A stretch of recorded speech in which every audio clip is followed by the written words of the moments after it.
Gathering Blue by Lois Lowry, Chapter 20. Thomas nudged her and gestured with his head. Kira glanced over and smiled to see Joe, so eager and squirming earlier, now sound asleep in the big chair. It was late morning, and the song had continued for several hours. Probably many of the tykes in the large hall were dozing as Joe was. Kira was surprised not to be bored and drowsy herself, but for her the song was also a journey through the patterned folds, and as the singer sang, holding up the related parts, she remembered each scene and the days of work, the search through Annabella's threads for exactly the right shades.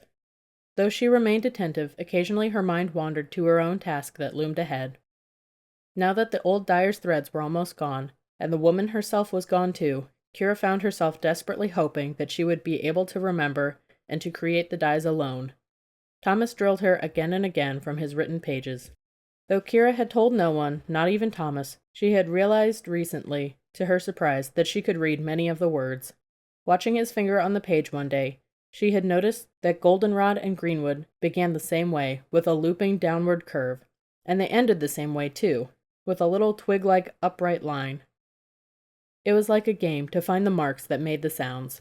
A forbidden game, to be sure, but Kira found herself puzzling over it often when Thomas wasn't watching, and the puzzles had begun to explain themselves to her. The singer was in a quiet section now, one of those times following a great world disaster in which ice, white and gray sheets of it, made with small stitches so that it had no texture but instead an eerie glistening smoothness, had engulfed the villages. Kira saw ice very seldom, only occasionally in the very coldest months when sleet struck the village, breaking tree branches and the river froze near its banks. But she had remembered the fearsomeness and destruction of it when she worked on that section, and had felt glad when beyond the edges of the ice disaster. Green seeped in again, and a quiet, fruitful time ensued. He slid into the singing of the green part now, melodic and soothing, a relief after the frigid destruction that had made his voice harsh and forbidding. Thomas leaned over and nudged her again. She glanced at Joe, but the tyke had not moved. "Look down the aisle on the right," Thomas whispered. She did, and saw nothing. "Keep watching," Thomas murmured. The singer's voice continued. Kira watched the side aisle. Suddenly she saw it. Something moving stealthily, slowly, stopping now and then waiting, then creeping forward again. People's heads blocked her view. Kira leaned slightly to the right, trying to see around them, trying not to let the Council of Guardians know that something disruptive was happening. She glanced at them, but they were all attentive and focused on the singer. It moved in the shadows, and she could see now that it was human, a small human, on all fours like a stalking beast. She could see, too, that people sitting on the edge of the aisle were beginning to notice, though they kept their eyes toward the stage. There was a very small stir, shoulders turning slightly, quick glances, expressions of surprise. The small human crept forward again, inching stealthily closer to the first row. As he approached, it was easier for Kira to watch without changing her position, since her chair faced the audience, away from the stage. Finally, as the intruder reached the edge of the first row, he stopped creeping, squatted, and looked forward toward the stage, toward Kira, Joe, and Thomas, with a grin.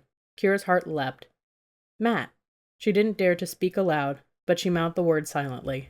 He wiggled his fingers in a wave. The singer inched his fingers up the staff, feeling for the place, and continued. Matt grinned and opened one hand to show her something, but the light was dim. Kira didn't recognize what he held. He held it up between his thumb and finger, displaying it to her importantly. She shook her head slightly, indicating that she couldn't tell what it was. Then, feeling guilty at her lapse in attention, she turned and began to watch the stage and the singer again. Soon, she knew, there would be an intermission, a break for lunch. She would figure out a way to catch up with the tyke then, and examine and admire whatever he had brought. Kira listened to the singer's voice as he sang the serene melody of plentiful harvests and celebratory feasting. This part of the song coincided with her own feelings at the moment. She experienced an enormous sense of relief and joy now that Matt had returned and was safe. When she looked back, he had crept away again, and the aisle was empty. "May the little singer have lunch with Thomas and me?" It was the midday interruption of the gathering, a lengthy gap in the day for food and rest. The tender pondered Kira's question and agreed. Leaving by the side door through which they had entered, Kira and Thomas, accompanied by Joe, yawning, went up the stairs to Kira's room and waited for their food to be brought. On the plaza outside, the people would be eating the food they had brought with them and discussing the song. They would be anticipating the next section, a time of warfare, conflict, and death. Kira remembered it, the bright splatters of blood and crimson threads, but she put it out of her mind now. While Thomas and Joe began on the large lunch that appeared on the tray, she hurried across the hall to Thomas's room to look down from the window and scan the crowd for a dirty-faced tyke and a bent-tailed dog. But there was no need to search from the window. They were waiting for her in Thomas's room. "Matt!" Kira cried. She set her stick aside and sat on the bed and took him into her arms. Branch danced at her feet, his eager nose and tongue damp on her ankles. "I've been on a horrid long journey," Matt told her proudly. She sniffed and smiled. "And you never washed, not once while you were gone." "There be no time for washing," he scoffed. "I brung you a gifty," he told her eagerly, his eyes dancing with excitement. "What was it that you held up at the gathering? I couldn't see it."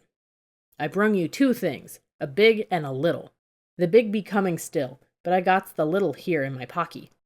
He dug one hand deep into his pocket and pulled out a handful of nuts and a dead grasshopper. "Nope, be the other side." Matt put the grasshopper on the floor for Branch, who grabbed it with his teeth and consumed it with a crunch that made Kira cringe. The nuts rolled under the bed. Matt plunged his hand into the opposite pocket and brought out something triumphantly. "Here you be!" He handed her the thing. She took the folded thing curiously and plucked the dead leaf pieces and dirt away. Then, while Matt was watching with delight and pride suffusing his face, she unfolded it and held it to the window light. A square of filthy wrinkled cloth, nothing more. And yet it was everything. "Matt," Kira said, her voice hushed with awe, "you found blue." He beamed. "It were there where she said." "Where who said?" "She, the old woman who maked the colors. She said there be blue yonder." He wiggled in excitement. "Annabella? Yes, I remember. She did say that." Kira smoothed the cloth on the table, examining it. The deep blue was rich and even, the color of the sky, of peace. "But how did you know where, Matt? How did you know where to go?" He shrugged, grinning. "I recollect she pointed. I just followed where her point went. There be a path, but it's horrid far." "And dangerous, Matt. It's through the woods." "There be naught fearful in the woods." "There be no beasts," Annabella had said. "Me and Branchy, we walk for days and days. Branch, he et bugs, and me, I had some food I tooken." "From your mother?" He nodded with a guilty look. "But it weren't enough. After it be all gone, I et nuts mostly. I could have et bugs if I had to," he added, boasting. Kira half listened to his tale as she continued to smooth the cloth in her hand. She had yearned so for blue. Now here it was, in her grasp. "Then when I got to the place, them people, they give me food. They got lots." "But not a bath," Kira teased. Matt scratched his dirty knee with dignity and ignored her. "They was horrid surprised to see me come. But they give me plenty of food. Branchy, too. They liked Branchy." Kira looked down at the dog asleep now at her feet and nudged him affectionately with the tip of her sandal. Of course they did. Everybody loves Branch. But Matt? What? Who are they? The people who have blue? He lifted his thin shoulders and wrinkled his forehead in an expression of ignorance. "Dunno," he said. "Them be all broken, them people. But there be plenty of food, and it's quiet-like and nice." "What do you mean, broken?" He gestured toward her twisted leg. "Like you. Some don't walk good. Some be broken in other ways. Not all, but lots. Do you think it making them quiet and nice to be broken?" Puzzled by his description, Kira didn't answer. "Pain makes you strong," her mother had told her. She had not said quiet or nice. "Anyways," Matt went on, "them got blue, for certain sure." "For certain sure?" Kira repeated. "I suppose you like me best now, eh?" He grinned at her, and she laughed, and said she liked him best of all. Matt pulled away from her and went to the window. On tiptoe, he peered down, and then out. The crowds were still there, but he seemed to be looking beyond them for something. He frowned. "You like the blue?" he asked her. "Matt," she said passionately, "I love the blue. Thank you. It be the small gifty, but the big one be coming soon," he told her. He continued watching through the window. "Not yet, though." He turned to her. "Got food?" he asked. "If and I wash?" They left Matt and Branch in Thomas's room when they were summoned back to the afternoon section of the gathering. This time they were ushered in and took their seats with less formality.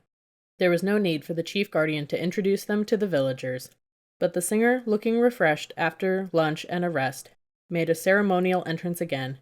He held the staff as he stood at the foot of the stage, and the audience applauded him in acknowledgment of his remarkable performance in the morning. His expression didn't change. It had not changed all day. No proud smile. He simply stood gazing with intensity at the populace, and the people for whom the song was an entire history, the story of their upheavals, failures, and mistakes, as well as the telling of new tries and hopes. Kira and Thomas applauded as well, and Jo, watching, imitated them, clapping her hands enthusiastically. Through the noise of the applause, as the singer turned and mounted the stairs to the stage, Kira glanced at Thomas. He had heard it too. The dull, dragging sound of metal. The same sound they had noticed in the morning before the song began. Kira looked around puzzled. No one else seemed to notice the abrupt, heavy noise. The villagers were watching the singer as he breathed deeply in preparation. He moved to the center of the stage, closing his eyes, and fingered the staff, looking for the place. He swayed slightly. There, she had heard it again. Then, almost by accident, just for a second, she glimpsed it. Kira suddenly realized with horror what the sound was. But now there was only silence, and then the start of the song.